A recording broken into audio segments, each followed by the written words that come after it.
वही बात अगर राजस्थान की हो जाती है, वही बात अगर महाराष्ट्र की हो जाती है, तो हमने देखा है कि रामनवमी की यात्रा हुई, अभी हमने जिस तरह से देखा यहाँ पर हरियाणा में, यहाँ पर भी ब्रजमंडल की यात्रा में वहां पर माहौल बिगड़ जाता है। तो आपको लगता है कि जो एक्शन उपद्रवियों पर जो एक्शन यहाँ पर नजर आता है उत्तर प्रदेश में, वही एक्शन हो, फिर ये नहीं होना चाहिए कि भाई टारगेट करके किया जाए? मैडम सुन लीजिए, टारगेट की बात नहीं है। जैसे हरियाणा में हुआ, मैंने ये बात कही कि जब ये पहले से इनपुट हमें मिलने लगे थे सरकार को, तो वहां बड़े पैमाने पर उस यात्रा, जो धार्मिक यात्रा थी, उसमें तमाम सिक्योरिटी का इंतजाम करना चाहिए था। और जो लोग पहाड़ पे, इतने लोग, मैं बार बार कह रहा हूं भाई, कैसे जमा हो गए? ये तो सरकार की जिम्मेदारी थी। जो लोग गलत थे, चाहे दोनों पक्ष के, उनको गिरफ्तार करके उनको अंदर करना चाहिए था, ये ना होता। लेकिन सरकार की, मुझे लग रहा है कि उसमें मंशा सही नहीं थी। अब वहां पे 800 घर गिरा दिए। मुझे तो लग रहा है मैं इसमें माफिया, लैंड माफिया भी कहीं ना कहीं शामिल है। भाई 800 घरों का क्या कसूर है मैडम, आप बताइए। अगर एक घर में 8 अफराद हैं, उसमें से एक शख्स जो है वो गलत हो गया, तो क्या 7 लोगों को सजा मिलेगी? क्या अगर ये ठीक है? ये ठीक नहीं है। और इसीलिए अभी हाई कोर्ट ने, आपने सुनाया है कि वहां पे रोक लगा दी है बुलडोजर पे। आप कार्रवाई कीजिए। मैं कभी भी दहशतगर्दी के हिमायत लेकिन आलम रिजवी साहब, मुझे एक बात जरूर समझाइएगा। आपकी इस बात को मैं समझ गई, लेकिन दरअसल जो मौलाना शफीकुर रहमान कासमी का जो बयान सामने आया है, ये कोई एकमात्र बयान नहीं है।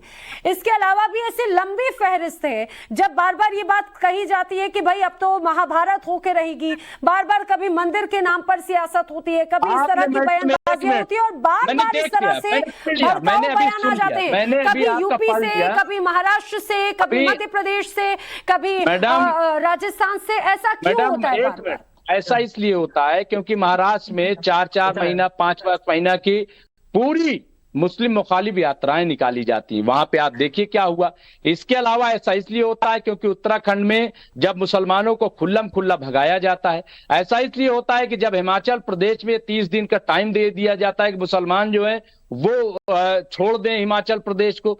जब इस तरीके के चुनाव में जिस तरीके के तो अमल का रद्द अमल होता है, मैं ये नहीं कह रहा हूँ। आप मुझे एक बात बताइए, एक तरफ आप खुद कानून की बात करते हैं, फिर आप खुद इस तरह से तथ्य रखते हैं, इंसाफ कर रहे हैं, आप फिर इस तरह से तथ्य रखते हैं आलम रिजवी। फिर मैं न रखूं, मैंने कहूं, मैंने तो आप सही दुरुस्त वो रखिए ना, आप सही, आप अपने आंकड़े रखिए। स्वामी चक्रपाणी जी, तस्वीर सामने रखनी चाहिए, एक तरफा तस्वीर मत दिखाइए। अरे एक तरफ, यही तो बात हो जाती है। जब सवाल उठाओ, हर सिक्के के 2 पहलू होते हैं। सवाल उठाओ तो आपको लगता है कि आप एक पक्ष दिखा रहे हो। सामने रखिए ना, उनको क्यों सामने नहीं रखते? स्वामी चक्रपाणी जी, सभी पक्ष सामने आते हैं। स्वामी चक्रपाणी जी, सामने रखिए।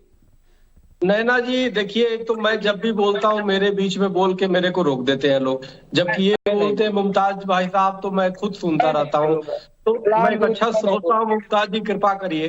देखिए शास्त्रों में जिक्र है, एक मंत्र आता है कि वरम हि नरके वासो न तो दुश्चरिते गृहे नरकात क्षीयते पापम क ग्रहान निवर्तते। मतलब कि वरम ही नरके वासो, नरक में निवास कर लो लेकिन दुष्चरित्र के साथ मत रहो, क्योंकि अगर नरक में जो निवास करता है तो उसकी पाप कटता है, लेकिन दुष्चरित्र के साथ अगर रहता है तो उसके पाप में वृद्धि होती रहती है। तो इसलिए मेरा ये मानना है कि कोई भी जो दंगाई फसाद ये करता है, जो कहीं ना कहीं देश के खिलाफ भावना जागृत करता है, लेकिन फिर भी मुझे लगता है कि जिस तरह से बयानबाजियां इस तरह से अगर मौलाना किसी की तरफ से आता है तो उसको लेकर एक्शन तो होना चाहिए, लेकिन समझना चाहिए इस तरह से क्या संदेश देने की कोशिश कर रहे हैं। आपसे